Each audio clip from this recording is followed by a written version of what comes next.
¿Qué hay de nuevo, viejo? Un puente entre presente, pasado y futuro de la radio.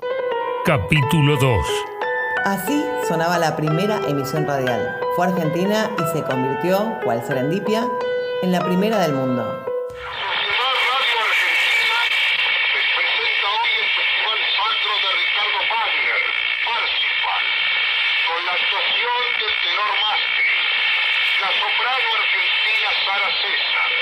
El 27 de agosto de 1920, en la terraza del Teatro Coliseo, los radioaficionados Enrique Susini, César Guerrico, Luis Romero Carranza y Miguel Mujica, conocidos como los Locos de la Azotea, hicieron historia al transmitir este combinado de presentación y música en vivo.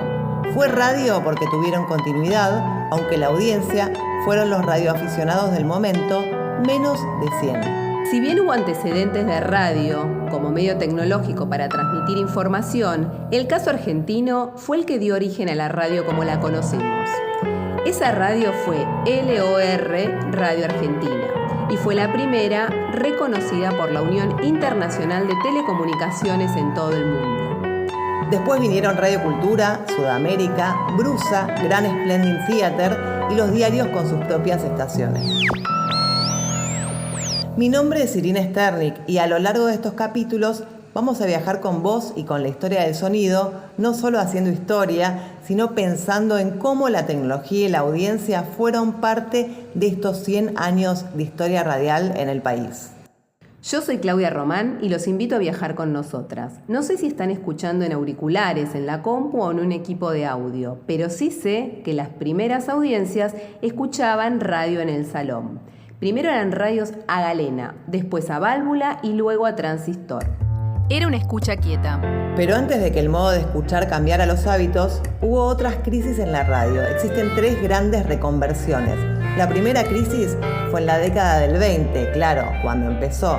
La razón, la prensa le negó el uso de papel como fuente informativa. Parece un chiste hoy, pero en ese momento la radio tuvo que adaptarse y buscar la solución creando su propia agencia de noticias. La segunda fue cuando apareció la televisión entre los años 50 y 60, lo que generó pérdida de audiencia, pero la tecnología ayudó a reconvertirla. Otro momento es la llegada del transistor a partir de 1956. Este invento permite que el aparato se desenchufe, te salga de la casa si quiere, ¿no? Llegue a la esquina, a la cama, a la cancha, al tren. Quien habla es Carlos Ulanowski, autor de los libros más representativos de la radio en Argentina, entre ellos Días de Radio. Pero en sus comienzos la radio era diferente, no era informativa sino musical. Si los inicios fueron acompañados por música clásica, el gran cambio local fue cuando la música popular y el tango desplazaron a esa ópera fundacional. En las casas, la radio era el teatro. En los primeros años hay varios hitos que marcaron su destino por siempre. Y momentos, como lo denomina José Luis Fernández en su periodización, para hablar de las etapas de la radio. Allí se combina lo tecnológico, los usos y lo discursivo. La radio para mí forma parte de 3 momentos. Un primer momento de broadcasting de medios masivos, donde la radio que va entre la década del 30 y del 60, donde la radio ocupa el centro de la escena de la mediatización masiva, trascendiendo las mediatizaciones escriturales, porque por ser en buena parte oral, se hace masiva, llega a todos los sectores de la población. Ahí está la radio en el centro, en sistema con el teléfono y la industria fonográfica, con fuerte soporte de metadiscurso gráfico. La radio era el semillero de las orquestas, el teatro en vivo y a donde ocurría la génesis del tango. Mirá, escuchá. Es la orquesta de Julio De Caro y Francisco Lomuto en 1926. En esa época los avisos empiezan a ser cantados, se usan efectos sonoros y emerge el radioteatro.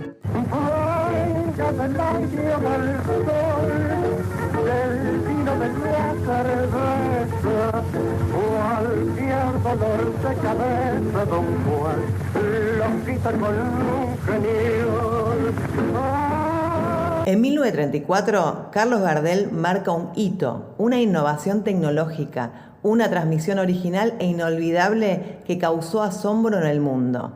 Fue el 5 de marzo. El 17 de agosto, bajo esa misma modalidad, Gardel estrenó Mi Buenos Aires querido. Mi Buenos Aires querido, cuando yo te vuelva a ver. El Zorzal Criollo desde la NBC de Nueva York interpretó unos tangos acompañado por Barbieri, Riverol y Vivas, sus 3 guitarristas desde Buenos Aires, tocando en vivo en Radio Rivadavia con auriculares puestos para tener el retorno desde Nueva York. Fue un show interactivo. La audiencia podía escuchar a los guitarristas solos si quería por Radio Rivadavia, a Gardel solo o bien en dúplex con Gardel cantando por Radio Splendid desde la NBC de Nueva York. Macanudo. Look, New York. ¡New York! Las ondas cortas lo hacían posible. El espacio radial era organizado por el Ministerio de la Marina. Tan incipiente era todo que no existía el periodismo deportivo.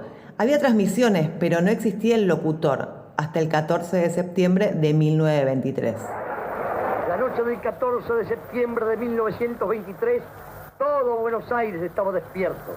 Compactos grupos de hombres y mujeres, viejos y jóvenes, se aglutinaban frente a los negocios que vendían artículos de electricidad. La pelea del boxeador argentino Luis Ángel Firpo y el estadounidense Chap Dempsey, conocida como la pelea del siglo, en el estadio Polo Grounds de New York, fue el primer nacionalismo deportivo. Si bien no había relato en vivo, Radio Sudamérica ofrecía esporádicos cables informativos. Primer cable informativo desde Nueva York. Firpo y Dempsey ya están en el ring y es inminente el comienzo de la pelea por el título mundial de los pesados. El diario La Prensa transmitió la pelea por altoparlantes. Llegaba la información de manera telegráfica desde Nueva York hacia atrás Radio Internacional. La pelea ha empezado mal para Firpo. Los especialistas dicen que la pelea podría terminarse en cualquier momento. Luego se retransmitía a los estudios de Radio Sudamérica, que hacía puente con Radio Cultura, desde donde salió relatada al aire. Fue casi en vivo. Malas noticias desde Nueva York. Cayó Firpo tras una embestida de Dempsey. Una anécdota de ese momento fue que, mientras el público esperaba que llegaran los cables, había música en la puerta de la radio. Fue el debut musical de Chavero, más conocido años después como Atahualpa Yupanqui.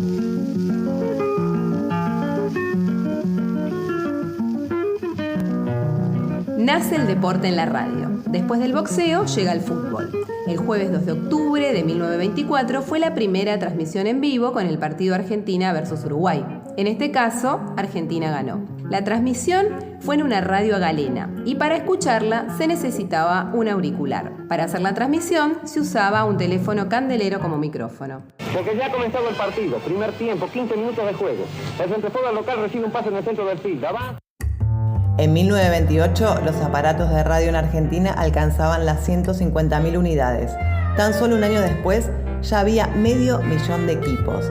Hasta acá, en contenidos, en uso de tecnologías, la radio estaba en su niñez.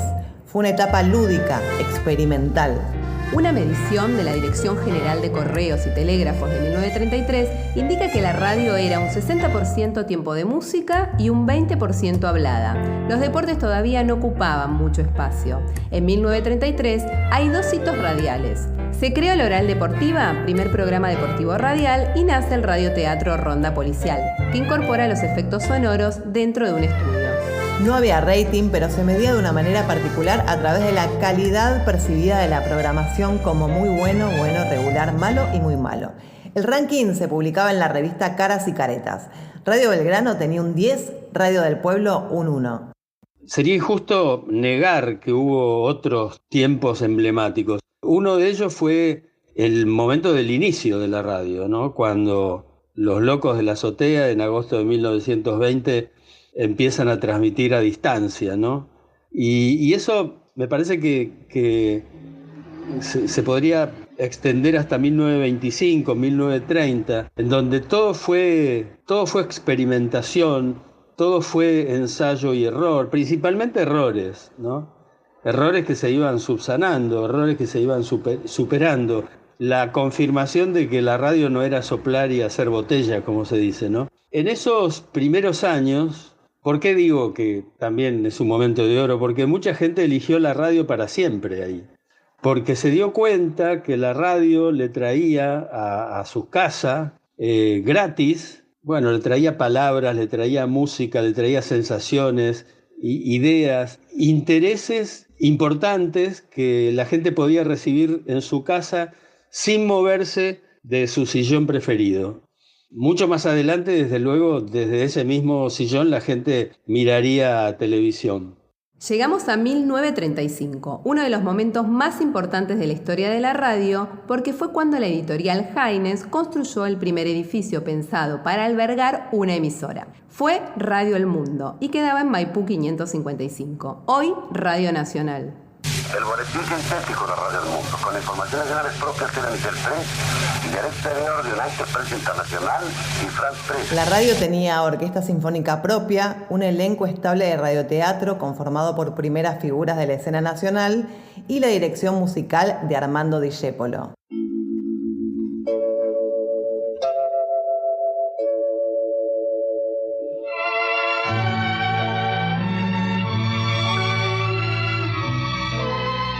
Muchas veces yo escribí, de modo que quedó, y eso no hay modo de desmentirlo, que la época de oro de la radio fue de 1935, coincidente con la inauguración de Radio El Mundo, con un edificio lleno de detalles copiados de la BBC de Londres, el que ahora ocupa Radio Nacional, ahí en Maipú 555, de 1935 decía hasta 1960. Cuando hablamos de radio, nos referimos al edificio, pero también al dispositivo. El parque de radiodifusión subía a pasos agigantados. En 1937 había 800.000 receptores. En el 38 ya ascendía a 1.100.000. Esta cifra implicaba una radio por cada 10 habitantes y ubicaba a la Argentina en el 6º lugar en el mundo de receptores por habitante. A diferencia de los autos, que eran importados, hasta los años 50 casi todos los aparatos de radio se fabricaban en Argentina. Si bien tenían componentes importados, cada vez había más materia prima nacional, desde las cajas hasta los transformadores, los alambres y los cables. La radio se extiende por todo el país. Luego de 1940, Radio Nacional empieza a crear repetidoras. Habíamos dicho que el 60% del contenido era música, pero hay un dato más. Dentro de ese porcentaje, el 70% era bailable y popular. En el interior, hasta el momento, solo había propaladoras, un medio de comunicación que difundía audio por altavoces ubicados en postes y troncos. No había radio, eran los medios de comunicación de los pueblos. Los locutores eran operadores y musicalizadores. Y si bien las propaladoras persistieron en el tiempo, empezó a pasar algo con el contenido radial y la tecnología de difusión de la música. En los años 40 la radio ya era un fenómeno de masas. Los cines reclamaban que se estaban quedando sin público. Entonces las grandes tiendas empezaron a poner parlantes en las paredes para que la gente escuche su programa. Eso ocurrió con Chispazo de Tradición. La gente no iba a los cines o a Jarros o a Gatti Chávez o a las tiendas a comprar. A la tarde, cuando iba a Chispazo de Tradición, le bajaban las ventas. Entonces, ¿qué hicieron? Pusieron parlantes, ya en los comienzos de los años 30, y pusieron parlantes para que la gente vaya viendo y escuchando. En los cines no, porque el cine ya era sonoro. Escuchamos a Luis Salerno, un locutor histórico de radio que también es un gran coleccionista de material de archivo. Fue el boom del radioteatro y hubo frases que hicieron historia.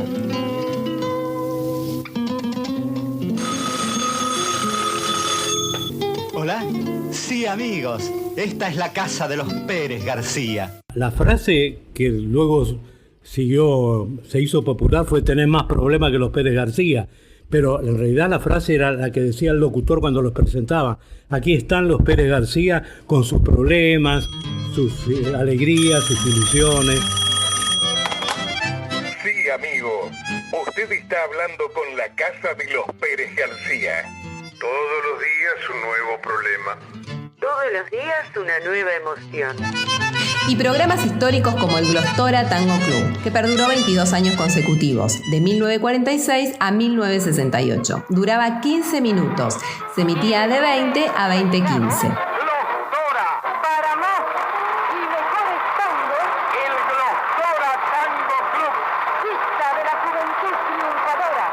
Bueno, en esos años los padres, al menos el mío, venían a almorzar a su casa y de ese cónclave familiar, al mediodía, participaba la radio. Y en esa hora, 12:30 sería, se escuchaba El Relámpago. El Relámpago era una especie de comedia medio disparatada que se desarrollaba en una redacción.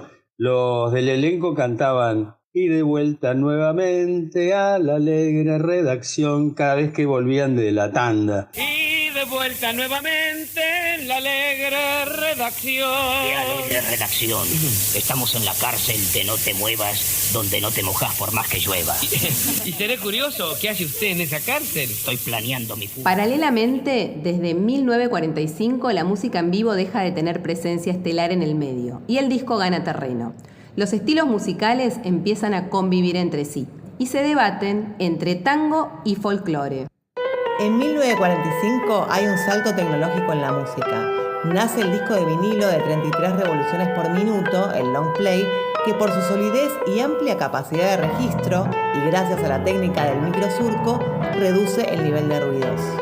Pero hacia los años 50 algo empieza a pasar. Un artículo de la revista ¿Qué sucedió en 7 días? Dice: el público radioescucha se aleja de la radio, pero la radio va en su búsqueda.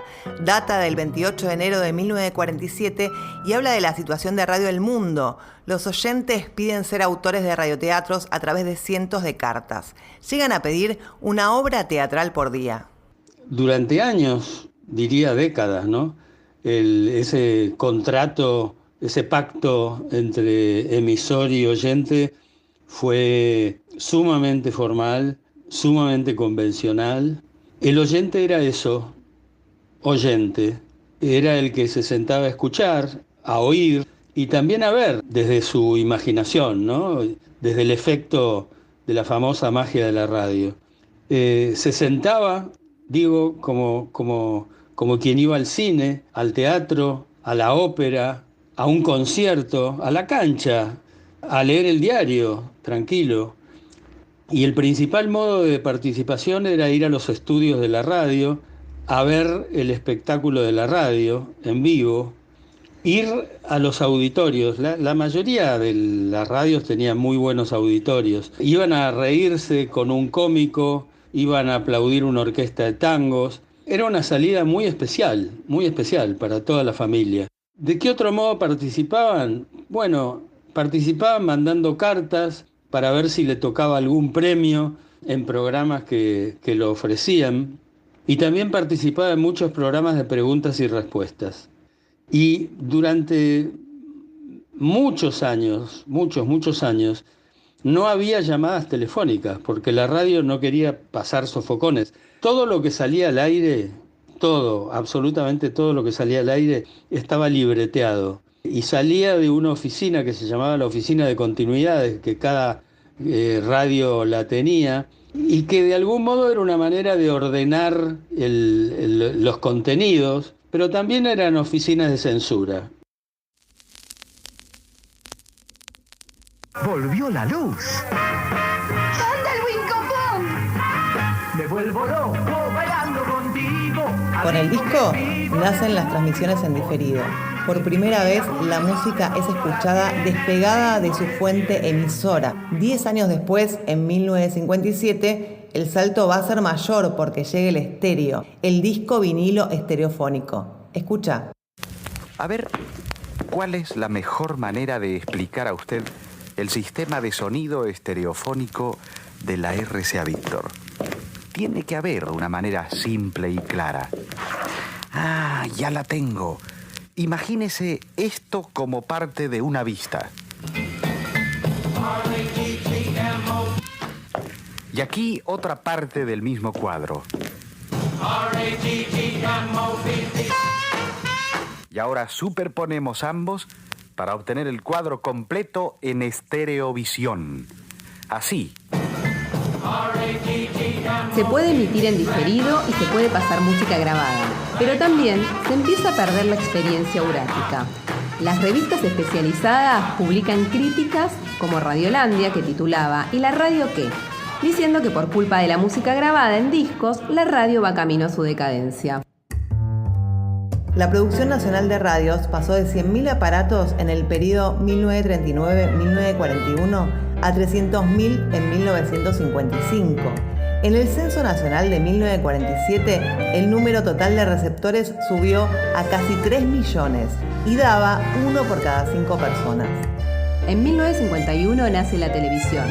Luego de la Revolución Libertadora en 1955, se puede dar por terminada la época de oro de la radio. Hacia 1960 empieza el fin del radioteatro. Nacen estrellas que marcaron un antes y un después en lo que a audiencia se refiere. José María Muñoz, por ejemplo, acumulaba el 96% de las audiencias de los partidos. Fue el programa más popular de la Argentina. La oral deportiva Edmundo Campañales. Con la dirección general de José María Muñoz, el relator de América, y la participación del equipo deportivo de la emisora. Y debido a la llegada de los canales de televisión privada, el 9 y el 13 en el 60, el 11 en el 61, ahí la radio entra en una crisis muy seria, que muchos la pensaron como terminal, como que la radio se moría. Fue un momento en donde la radio fue una industria, le daba trabajo a miles de personas. Tenía radios que representaban las apetencias, las necesidades de todas las clases sociales, y había, unas radios como Radio El Mundo, Radio Belgrano y Radio Splendid que llegaban a todo el país. El otro momento importante, en los 60, en plena crisis, llega Radio Rivadavia. Y Radio Rivadavia fue una tabla de salvación para esa crisis. Desde ahí la radio empezó a salir de ese mal momento, ¿no? Llega Radio Rivadavia con noticias 24 horas, con el rotativo del aire, el mundo del deporte con la oral deportiva y José María Muñoz al frente, la consagración del formato magazine con personajes como Cacho Fontana, Antonio Carrizo, Héctor Larrea, ¿no?, que marcaron toda una época.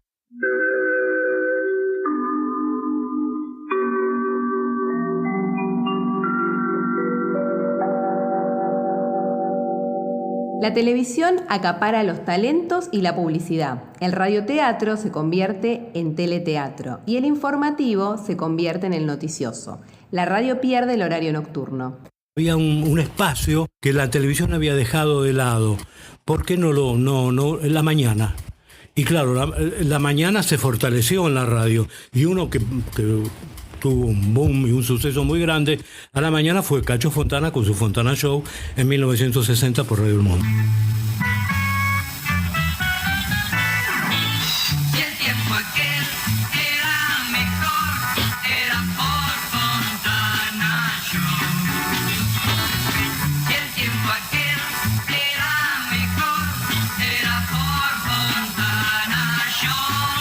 El transistor llegó al país en 1956 y posibilitó la reducción en tamaño de los receptores, volviéndolos portátiles. La radio gana territorio en el trabajo y se consolida como medio informativo. La llegada del transistor con la famosa espica al mundo fue un cambio fundamental para la radio, porque le permitió a la radio llegar al campo, llegar al tipo que estaba en el arado, en el medio del campo, que no podía llegar jamás. Desde 1955, por la Revolución Libertadora, la mayoría de las radios quedan en manos del Estado. Este dato es clave porque a raíz del Mundial de Fútbol, en 1966, empieza a competir con la televisión. En 1962, Radio Mitre inicia sus primeras transmisiones en frecuencia modulada, en el 99.9 del dial. En 1966 nace Radio Nacional, pero faltaría un trecho hasta que sea masiva a causa de los receptores de bajo costo y el desarrollo de la estereofonía. De a poco se fue desarrollando un despliegue tecnológico. Se instaló el sistema de cable coaxil y se pusieron en marcha los satélites de comunicación. La llegada del hombre a la Luna en 1969 también fue radial. Radio Rivadavia y Radio Mitre mandaron enviados especiales. Todo esto pasó en 40 años de historia, antes de la llegada de la Spica, el transistor portátil japonés que permitió escuchar radio caminando. ¿Qué hay de nuevo, viejo? Es una producción de Claudia Román e Irina Sternik y forma parte de la tesina de graduación de la carrera de Ciencias de la Comunicación de la Facultad de Ciencias Sociales de la Universidad de Buenos Aires. Música original, Ignacio Montoya Carlotto. Entrevistados en este capítulo por orden de aparición: José Luis Fernández, Carlos Ulanowski, Luis Salerno. Locución, presentación, Lalo Mira. Locución, créditos, Félix Taylor. Dirección de la tesina, Martín Becerra. Diseño gráfico, Glenda Ross.